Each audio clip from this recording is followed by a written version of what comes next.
गज़ल की सबसे बड़ी कमज़ोरी उसकी सबसे बड़ी क़ुव्वत, और उसकी सबसे बड़ी क़ुव्वत ही उसकी सबसे बड़ी कमज़ोरी है, और वो है कोटेबिलिटी। हाँ। आप शेर कहते वक्त ये ध्यान रखते हैं कि ये शेर कोट हो कहीं, ये गज़ल की सबसे बड़ी कमज़ोरी है। गालिब के बेहतरीन शेर जो हैं, जिनसे गालिब गालिब है, आम का गालिब नहीं कह रहा हूँ। देखिए हर शेर में रोला बार्थ ने एक जगह कहा है कि दो तरह के मतन टेक्स्ट होते हैं, एक वो जो आम आदमी के लिए है, एक वो जो खास लोगों के लिए। तो जो सामने का लफ्ज़ है उसमें शायरी क्या हुई? गालिब जिक्र में आ गए हैं। अपने स्वभाव से, फितरत से और अपनी तबीयत से बड़े विनोदी थे। आपकी गुफ्तगू में भी विनोद बहुत आता है, लेकिन जब आपकी शायरी पढ़ते हैं तो ऐसा लगता है कि एहसास से कोई भरा हुआ शायर जो है वो यकीनी तौर से आपसे गुफ्तगू फरमा रहा है। तो ये जो एक स्विंग है, ये कैसे आता है? भाई आदमी 24 घंटे तो शायर नहीं हो सकता ना जी। कोई लम्हा होता है ख़ास, नबियों, पैगंबरों, अवतारों, ये 24 घंटे क्या? अगर हम ये मान लें कि राम अवतार थे, तो थे या कृष्ण अवतार थे, तो सीता के जाने पर उनको इस तरह चीखने चिल्लाने की क्या जरूरत थी? क्या वो चाहते तो 1 मिनट में रावण को मार नहीं देते थे? लेकिन वो आदमी है उस वक्त, इस वक्त वो ईश्वर नहीं है। हजरत अली, हजरत मोहम्मद, इनकी जिंदगियां पड़ी। ईसा मसीह जब वो दूसरों को, मुर्दों को जिंदा कर रहा है, इतना सा काम नहीं कर सका अपने लिए।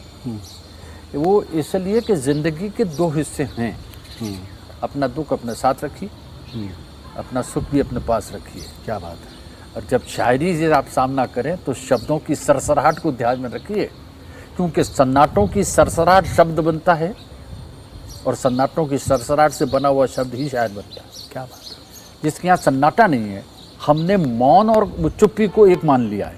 आप चुप हैं इसका मतलब आप मौन नहीं हैं। मौन होने का मतलब ये है कि आप अंदर से भी चुप है और बाहर से भी चुप है। तो मेरे गुजारिश करने का मतलब ये कि चाहे नज्म हो या गज़ल हो, आप जब तक शब्द से साक्षात्कार नहीं करते, और वो संजीदगी के बगैर नहीं आता यकीनन। लेकिन वहाँ तक पहुँचने के लिए रास्ता विनोद से ही निकलता है। जी। मैं ये नहीं कह रहा कि मुझ में वो है, लेकिन गालिब के यहाँ जो है वो वही है। इसलिए वो दुश्मनी की हद तक भी अच्छे जुमले को नहीं छोड़ता। आप देखें कि वो कहता है गधे गधे आम नहीं खाते। सामने का लतीफ़ा है जी, गधे आम नहीं खाते। वो कहता है गधे ही आम नहीं खाते। और भी को ही बदल दिया। अब इससे दोनों बातें साफ होती हैं। एक तो ये कि वो किसे कह रहा है ये भूल गया है, उसी का खमियाजा भी भुगतना पड़ा उन्हें, वो छोड़ दीजिए। अच्छा, अभी आपसे इंटरव्यू के पहले बात हो रही थी, तो आपने एक बड़ी अच्छी बात कही कि ना आप मुतासिर करने में यकीन रखते हैं और ना मुतासिर होते हैं। फिर भी कोई तो ऐसा आइडियल पोएट रहा होगा जिसने आपको नॉक किया होगा आपके जहन और दिल पर। देखिए, मैं अगर आपसे ये कहूँ कि मैं फ़राक साहब से मुतासिर हूँ, वो एक अलग किस्सा है। नहीं, मैं वही बात कह रहा हूँ। और उसी बात में दूसरी बार कहूँ कि मैं आलोक से मुतासिर हूँ, तो क्या मतलब? मैं आप दोनों से चुरा के शेर कह रहा हूँ। हमारे यहाँ ये हो गया उर्दू में कि मुतासिर होने को हमने एक डेरोगेटरी टर्म मान लिया है। ये मुतासिर होना, सुनिए, बहुत पॉजिटिव वे में है। अब मेरा मुतासिर नहीं, वो आप नेगेटिव पॉजिटिव जो आप जाने, this is up to you. मैं मुतासिर होने के माने ये मानता हूँ कि मैंने एक साथ कई पोइट से मुतासिर हूँ। मुझे हाफिज भी अजीज है। अजीज है इसलिए, अजीज है इसका क्या मतलब? अजीज है का मतलब है कि मैं उनसे मुतासिर हूँ। हाँ, इसलिए उसे पढ़ना चाहता हूँ, उसे पढ़ना चाहता हूँ। दूसरे फारसी के शायरों छोड़ हाफिज को पढ़ना चाहता हूँ जी। उमर खयाम को क्यों पढ़ना चाहता हूँ? तो वैसे ही मैं गालिब को छोड़ के मीर को क्यों पढ़ना चाहता हूँ? यकीनन। और मीर को छोड़ के मोमिन को क्यों पढ़ना चाहता हूँ? तो ये सब आपसे मुतासिर, आपके शौक और ज़ौक़ की चीज़ वहाँ मौजूद है। जैसे मैंने ये कहा कि अगर दाग को पढ़ना है तो दाग को पढ़ने के लिए मोमिन को पढ़िए, शौक़ को नहीं।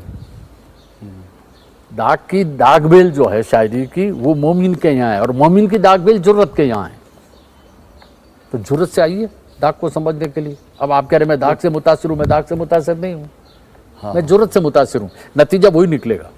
अब मुतासिर पे एक बात और, शायद बात लंबी हो जाए, लेकिन नहीं, आप करिए, ये बहुत अहम बात लगती है मुझे। यादगार गालिब में हाली लिखते हैं कि अपनी तन्हाई की और तखलिए में गालिब दो शायरों को कोट करते थे, पढ़ते थे, मतलब शेर उनका। एक तो वही, तुम मेरे पास होते तुम हो, मेरे पास होते हो, और गोया दीवान जब ले कोई जाता और ये दूसरा। शेर मुझे दे जाता। दूसरा दाग का शेर है, रुखे रोशन के आगे शम्मा रख के वो ये कहते हैं, उधर जाता है देखेंगे आप इधर पर। अब ये शेर भी, अब इन दोनों शेरों से क्या मतलब है? एक शेर दिमाग खराब करने वाला शेर है कि आप समझ में नहीं आता। आज तक कई लोग फंस गए कि गोया के क्या मानिए। खैर, जो फिराक साहब का क्या जवाब है कि काफी दिनों जिया हूं किसी दोस्त के बगैर। अब तुम भी साथ छोड़ने का कह रहे हो। खैर आप इस खैर को कितनी तरह बोल सकते हैं? ओफो, जितनी तरह आप बोलेंगे उतनी तरह उस खैर के मानी है। अब फिराक साहब ने 100 बार खैर लिखा है, लेकिन वैसा खैर नहीं है। मोमी ने 100 बार गोया लिखा है, मीर ने 100 बार टुक लिखा है। वो नहीं आया जो एक बार आ गया। ज़बानें तहजीब के रीढ़ की हड्डी होती हैं। मैं अगर इसको आपके क्लासरूम में बैठ के समझना चाहूँ तौबा कीजिए तो कैसे समझूं? मुझे लगता है कि आप आइए, आप पधारो, मारवाड़ी में कहेंगे, आप तशरीफ लाइए। क्या ये 3 कल्चर को नहीं बताते? क्या बात है, यकीनन। अब आओ भी, ये हमारे रिश्ते नहीं बताता? ए मियाँ आइए भी, तशरीफ रखिए। रिश्ते बदल गए, ये रिश्तों की नौयत बताता है। तो फिर जबान जो है वो तहजीब का अक्कासी नहीं करती, तहजीब की। आपके आलोचना के पक्ष पर आते हैं। एक शायर जब आलोचना के हलके में जाता है तो क्या ऐसा होता है, या क्या आपने ऐसा महसूस किया है कि उसके शायर पर आलोचक हावी हो जाता है? देखिए, मैंने अपने आप को कभी मुशायरों का शायर माना ही नहीं। मैंने आपसे इसलिए मुशायरों का सवाल भी नहीं किया। मैं नहीं। आप उससे अगर कंपैरिजन करेंगे तो मैं शायर हूँ भी नहीं। आलोचना को जो ये कहते हैं ना कि एक फेलियर पोइट जो होता है वो क्रिटिक हो जाता है। यहाँ मेरा इशारा फेलियर की तरफ नहीं है। यहाँ मेरा इशारा आपकी पूरी कुल शख्सियत की तरफ है। मैं समझ गया आपका मैं सवाल। पूछना ये चाहता हूँ कि एक शायर जब आलोचक होता है, नक्काद होता है, क्रिटिक होता है, तो क्या उसकी शायरी कहीं उसकी आलोचना के शैडो में चली जाती है? मेरा बहुत पॉजिटिव है इस पे। ये हमारे उर्दू का मैं समझता हूँ कि ये बड़ा तारीख पहलू है। हमने फिराक को शायर मान लिया, उनकी आलोचना को छोड़ दिया। हम कहते हैं शायर है। अब देखिए और आगे आइए, फिराक ने बड़ी अच्छी रुबाइयाँ कही हैं। हाँ, फिराक ने बहुत अच्छी नज़में कही हैं। हमने उन सबको दोहे भी कहे हैं। हम कहेंगे फिराक गज़ल का शायर है। हम उसके एक पहलू को लेते हैं, दूसरे पहलू को लेते। तुम मीडिया के आदमी हो, मीडिया का आदमी अच्छा है, और शायरी कहाँ गई? उसको डाइल्यूट कर दिया। You are a good father, you are a good husband, you are a good servant, you are a good officer. ये आपके सब अलग अलग, तो इसमें आप एक ही कैसे अच्छे हो सकते हैं? जिसके पास क्रिटिकल माइंड नहीं है वो शायर कैसे होगा? आई फेल टू अंडरस्टैंड। अगर क्रिटिकल माइंड नहीं है, गालिब को पढ़िए तो उसके खतूत पढ़िए, शायरी पढ़िए। मेरी गुजारिश ये है कि शायरी कभी भी आपकी तनकीद के आड़े, और तनकीद कभी आपकी शायरी के आड़े नहीं आती। तो यही एक सवाल फिर एक स्टूडेंट की तरह ही पूछ रहा हूँ कि बहैसियत शायर और आलोचक, उर्दू आलोचना में आप अब कितना नयापन देखते हैं? उर्दू आलोचना बहुत नयापन है, बहुत नयापन आ गया। गोपी चंद नारंग साहब के इस माबा जदीद वाली बात के बाद में बहुत नयापन आया है। और यूँ कहिए कि उर्दू शायरी भी उनसे, इनके इस थियरी से इसलिए भी मुतासिर मालूम होती है कि अब कल्चर के बारे में हम सोचने लगे कि हम जब पुरानी शायरी पढ़ रहे हैं तो हम फ़ारसी से उर्दू शायरी मुतासिर लगती है। हम लफ्ज़ों को भी सही देखने के लिए अजम की तरफ यानी फ़ारसियों की तरफ देखते थे कि उन्होंने इस लफ्ज़ को मुज़क्कर लिखा है कि मुअन्नस लिखा है, सही लिखा है कि नहीं लिखा है, वगैरह वगैरह वगैरह। वो ज़माना ख़त्म हो गया, वो निकल गया वो ज़माना है। आज़ाद हालिया जी, उन्होंने फिर नेचुरल शायरी की तरफ कदम बढ़ाया, वो भी निकल गया। फिर आप आगे आए, तरक्की पसंदी का दौर आया, उसमें आपने बराबरी, मसावी, मार्क्स, एंजल्स, ये इम्पोर्टेंट हो गया आपके पास में। तो आपने घिरे पड़े लोगों को उठाने के लिए, उठाने उनके के सारे लिए किसान, मजदूर, इनका जिक्र करने लगे। फिर जदीद दौर आ गया, उसमें आपने ये किया कि मैं अकेला हूँ, मैं इज्तिमाइयत में यानी कलेक्शन में, समूह में नहीं बल्कि व्यक्ति की अपनी प्रॉब्लम है उसका जिक्र करने लगे। इस पूरे में कल्चर कहीं नहीं है। जैसे आपने सवाल पूछा कि राजस्थान कहीं नहीं है उर्दू में, क्यों नज़र नहीं आता? इसलिए आपका कल्चर वो है ही नहीं। आपके कल्चर से वो मिसिंग रहा जो कल्चर है। मैं शेर पढ़ के ये कैसे अंदाज़ा लगाऊं, जाति का धर्म की बात नहीं कह रहा, लेकिन मुझे ये कैसे अंदाज़ा हो। ये चकबस्त का शेर है, पंडित ब्रज नारायण चकबस्त का शेर। शेर सुनिए। बादे फना फजूल है नामो निशा की फिक्र, जब हम नहीं रहे तो रहेगा मज़ार क्या। क्या बात है। हिंदू का है कि मुसलमान का है? कोई नहीं बता सकता। आप तो ये समझेंगे, मतलब मैं तो ये समझूंगा मुसलमान होगा। ये मुसलमान नहीं होगा, ये उस शायरी की, उस ज़बान का अपना कल्चर है। वो ज़बान का, एक ज़बान का अपना कल्चर होता है, एक आपका कल्चर होता है। जैसे आप काव्य संस्कार कहते हैं, कविता का अपना संस्कार होता है, उस संस्कार को आप उसमें नहीं पाइएगा, उस संस्कार को आप इस पढ़ाइए। यहाँ समाधि करने से बात नहीं बनेगी। जब हम नहीं रहे तो रहेगी समाधि क्या। तो मज़ार ही है। अजय तो मज़ार ही मज़ा देता है। तो ये एक सवाल हुआ। अब सवाल ये है कि जब मैं आपसे ये अर्ज कर रहा हूँ कि कल्चर इंपॉर्टेंट हुआ तो लोकल कहाँ है? वो मिसिंग है। देखिए आपके पास तो गोमती है, आपके मतलब अवध में। अवध में, दिल्ली में जमुना बह रही है। मेरे पास तो न गोमती है न जमुना है भाई, तो मेरा शेर क्या होगा? क्या मेरा कल्चर इसमें नहीं होना चाहिए? क्या होना चाहिए? अब जब मैं यहाँ शेर कह रहा हूँ तो मेरे यहाँ जो सहरा आता है वो अरब का सहरा आता है, अफ्रीका का नहीं आता। याद रखिए इस बात को, समझिए। हाँ, सहरा अफ्रीका में भी है, सहरा अरब में भी है, और सहरा मेरे जैसलमेर में भी है। क्या बात है। तो मेरा सहरा कहाँ है? मेरे यहाँ ऊँट नहीं है वो जो आपका ऊँट है। मेरे यहाँ वो नदी नहीं है जो नदी आपसे छिन गई है। अगर वाल्मीकि रामायण से गुजरी है, जो मैंने उसमें अपनी किताब तज़किरा मासिर शुराए जोधपुर, जो मेरी तनकीदी किताब थी, उसमें है। वाल्मीकि रामायण अगर आपने पढ़ी है तो उसमें जब राम तीर उठाते हैं समुद्र को सुखाने के लिए, तो समुद्र कहता है कि सरकार, मैं मर्यादा से बंधा हुआ हूँ, कैसे खोल सकता हूँ, आपको रास्ता कैसे दे सकता हूँ? तो राम कहते हैं कि भाई ये तीर तो उठ गया, अब ये तो चलेगा, इसे तो चलाना ही होगा। होगा। आप इसे तीर को चलाइए, आप ये तीर उधर चला दीजिए। वहाँ कुछ लोग हैं जो मेरा पानी गंदा करते हैं, समुद्र कह रहा है। ये वाल्मीकि में है, आप चाहें तो पढ़िए जी, है ना। जिस जगह पर यह पानी, ये तीर चलाने को कहा गया, उसका नाम है द्रुमकुल्य। संस्कृत में उसके लिए लफ्ज है द्रुमकुल्य। द्रुमकुल्य यानी डेंस फॉरेस्ट, जहाँ खूब सारे पेड़ हो, खूब जंगल हो, उसे द्रुमकुल्य कहते हैं। ठीक, राम ने उनका कहना मान लिया। गौर से सुनिए, और आपके सवाल का जवाब इसी में है। राम ने वो तीर चला दिया। अब द्रुमकुल्य जो था वो मरुकांतार हो गया, संस्कृत का लफ्ज, मरे हुओं का प्रदेश। मरे हुए का प्रदेश। ये वही मरे हुओं का प्रदेश है जो मोइनजोदारो है। मोइनजोदारो का मतलब मरे हुओं का टीला, मरे हुए। ये मरे हुओं का प्रदेश मरुकांतार। यही मरुकांतार बगड़ के मारवाड़ हो गया, जहाँ आप अभी तशरीफ रखते हैं। तो ये मारवाड़ हो गया। अब मेरे संस्कार में ये है, और मेरा संस्कार ही उर्दू का संस्कार है, क्योंकि मैं उर्दू का पोइट हूँ, तो मेरा संस्कार उर्दू का संस्कार है। तो मेरे यहाँ का जो नदी थी, जो पानी था, वो पानी राम के तीर से ख़त्म हो गया। ये महज इत्तफाक है कि पोखरण आज भी वही है, और आज भी आप परमाणु का इस्तेमाल उसी जगह वहीं जाके करते हैं।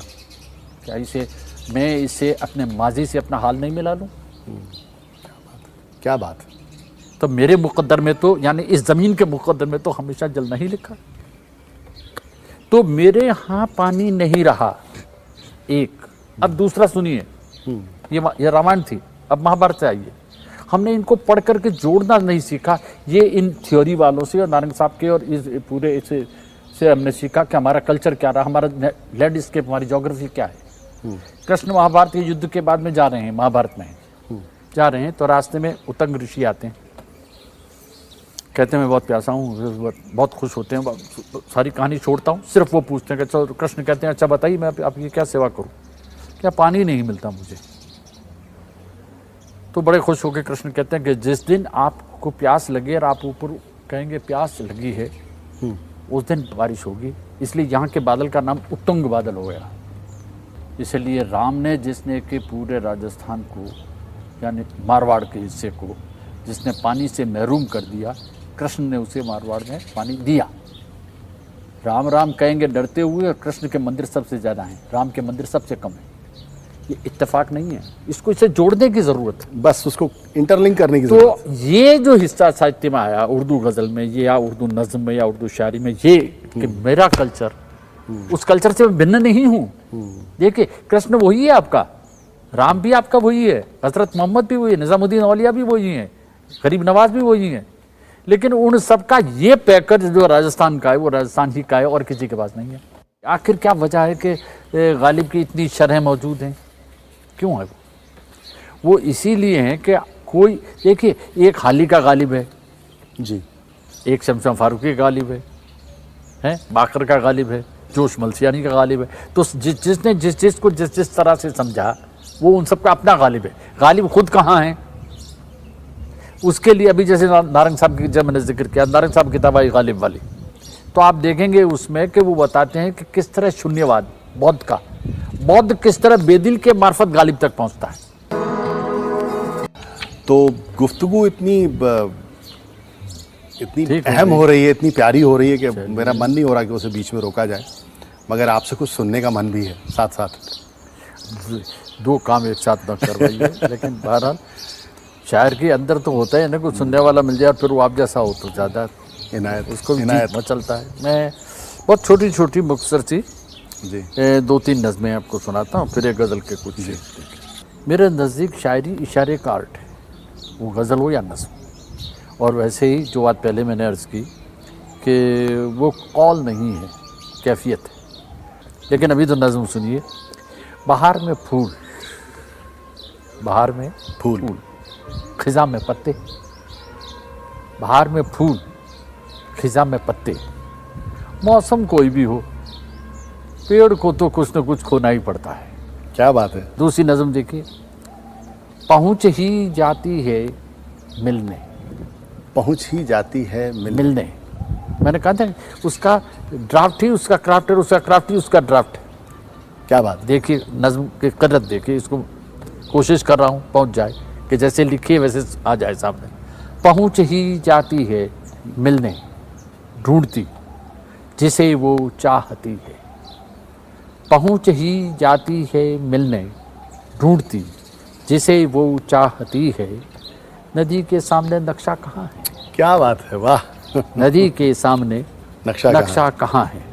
और यह एक नज़्म और देख लें। चाहे कुछ भी पहन लूँ, चाहे कुछ भी पहन लूँ, मैं सज संवर लूँ। चाहे कुछ भी पहन लूँ मैं सज संवर लूँ, कैसा लगता हूँ जवाब इसका मुझे मिलता नहीं। क्या कहना है। चाहे कुछ भी पहन लूँ मैं सज संवर लूँ, कैसा लगता हूँ जवाब इसका मुझे मिलता नहीं है। जब तलक वो देख न ले, क्या कहने, जब तलक वो देख न ले और उसके देखने को देख न लूँ मैं। अब देखिए गज़ल का मतलब देखिए कि बेखबर की कहीं खबर रख दे, बेखबर की कहीं खबर रख दे, बेखबर की कहीं खबर रख दे, हासिले ज़हमते सफ़र रख दे, मेरे अल्फाज में असर रख दे, मेरे अल्फाज में असर, मेरे अल्फाज में असर रख दे। सीपियाँ हैं तो फिर गौहर रख दे, मेरे अल्फाज में असर रख दे। सीपियाँ हैं तो फिर गौहर रख दे। और चंद लम्हे तो कोई सुस्ता ले, चंद लम्हे तो कोई सुस्ता ले, राह में एक तो शजर रख दे, राह में एक तो शजर रख दे। और गर शजर में समर नहीं मुमकिन। घर शजर में समर नहीं मुमकिन, उसमें साया ही शाख भर रख दे, उसमें साया ही शाख भर रख दे। और ये शेर भी देखें कि मंजिलें भर दे आँख में उसकी, क्या कहने हैं। मंजिलें भर दे आँख में उसकी, उसके पैरों में फिर सफ़र रख दे। मंजिलें भर दे आँख में उसकी, उसके पैरों में फिर सफ़र रख दे। और ये शेर देखें कि पहले भी आपने सुना, पसंद किया कि कल के अखबार में तू झूठी ही, कल के अखबार में तू झूठी ही, एक तो अच्छी सी खबर रख दे। क्या बात है। कल के अखबार में तू झूठी ही, एक तो अच्छी सी खबर रख दे। और ये आखिरी शेर के तू अकेला है बंद है कमरा, तू अकेला है बंद है कमरा, अब तो चेहरा उतार कर रख दे। तू अकेला है बंद है कमरा, अब तो चेहरा उतार कर रख दे। बहुत अहम रसाइल जो हैं वो आपकी सरपरस्ती में आप उनके एडिटर रहे, और कई नई नस्लें और कई नए लहजे जो हैं सामने आए, आपके एडिटर रहते। अब आज जो रसाइल आ रहे हैं, तो आपको क्या लगता है कि उनका किरदार, उनकी जिम्मेदारी क्या होनी चाहिए? देखिए, दो बातें हैं। इतना बड़ा मैं नहीं हूँ जितना आपने कहा है, लेकिन बहरहाल शुक्रिया, अच्छा ही लगता है, तारीफ सबको अच्छी लगती है, मुझे भी अच्छी लगती है, हालांकि मैं इतना बड़ा नहीं हूँ। आप इतने बड़े हैं। नहीं, मोहब्बत आपकी मोहब्बत इससे बड़ी है, उसकी वजह से। रिसाला किसके लिए होता है? पढ़ने वाले के लिए। अब जब उर्दू पढ़ने वाला ही नहीं है तो रिसाला क्या करेगा? हाँ, हमारा अदब उर्दू खास तौर से, शायरी खास तौर से, फिक्शन खास तौर से, आज़ादी के बाद सिमटते सिमटते कुछ सैकड़ों में आ गई है। शायरी और भी कम सिकुड़ गई, और जब वो सिकुड़ गई है तो आपके पास में एक बड़ा चैलेंज ये है कि आप क्या दें किसको। आपके पास पढ़ने वाला नहीं है, रीडरशिप कहाँ है आपकी? तो मेरी गुजारिश ये है कि रिसाला जो है वो पढ़े लिखे आदमी का है, और उस आदमी के लिए है जो लफ्ज़ों से, लिखे हुए स्क्रिप्ट से प्यार करता है। प्यार ही नहीं करे, बल्कि उससे तस्वीर बनाने का अपने दिमाग में हुनर जानता हो। यकीनन वो हुनर आपसे छिन गया है, इसलिए हमारे रिसाइल में नंबर 1। दूसरी बात यह है कि अब लोग जो पढ़ना चाहते हैं वो वही पढ़ना चाहते हैं जो सुन के आए हैं। मेरे हिस्से में माँ आ गई है कि मैं सबसे छोटा बेटा था, मैं इसी बात को प्रिंटेड देखना चाहता हूँ। मैं इस बात को, आप इसे अलग से कह दे तो मैं यहाँ तक नहीं पहुँचूंगा। आपसे 100 बार सुन चुका, आपने एक बार पढ़ा, पर मैं यूट्यूब और ये इससे 100 बार देख चुका, पढ़ चुका, समझ चुका, सुन चुका आपसे। बस अब उस वक्त उसको during the course of recitation आपने जैसा मुझे समझा दिया पढ़ते वक्त, मैं वैसा ही समझा, मैं वही समझा, उसके अलावा मेरा कोई मतलब नहीं आया। मैं छोटा बेटा था इसलिए माँ क्यों मेरे कब्जे में आई या मेरे हिस्से में आई, ये मैंने नहीं समझा। रिसाला उनके लिए जो ये समझना चाहे कि आपने वहाँ कुछ भी कहा होगा, मेरे हिस्से में माँ क्यों आई, मेरा कल्चरल हेरिटेज यहाँ है। क्या बात। तनकीद का भी यही काम है और रिसाले का भी यही काम है। ये ख़त्म हो गया, इसलिए आलोक मेरे दोस्त हैं, इसलिए मैं आपको कवर पेज पे नहीं छाप सकता। ये मेरी मजबूरी है, ये मेरे फेल्योर का कारण है। तो बहुत बहुत शुक्रिया आपका, और आपसे गुफ्तगू करना और आपसे इतना कुछ सीखना, आपकी सरपरस्ती में। मोहब्बत, आपकी मोहब्बत है, आई थिंक ऐसा कुछ नहीं। और आप आए, ये भी अच्छा लगा। और बस में ख़ास का भी शुक्रिया, गुप्ता साहब का भी शुक्रिया, आप जो तो तशरीफ़ लाए इसका भी शुक्रिया। और ख़ास के ये मैं इसे इज़्ज़त अज़ा ही कहूँगा, मेरी खातिर आपको इस भरी गर्मी में जो तुराना पड़ा। तो बहरहाल ये हमारी भी खुशकिस्मती है। बहुत बहुत शुक्रिया आपका।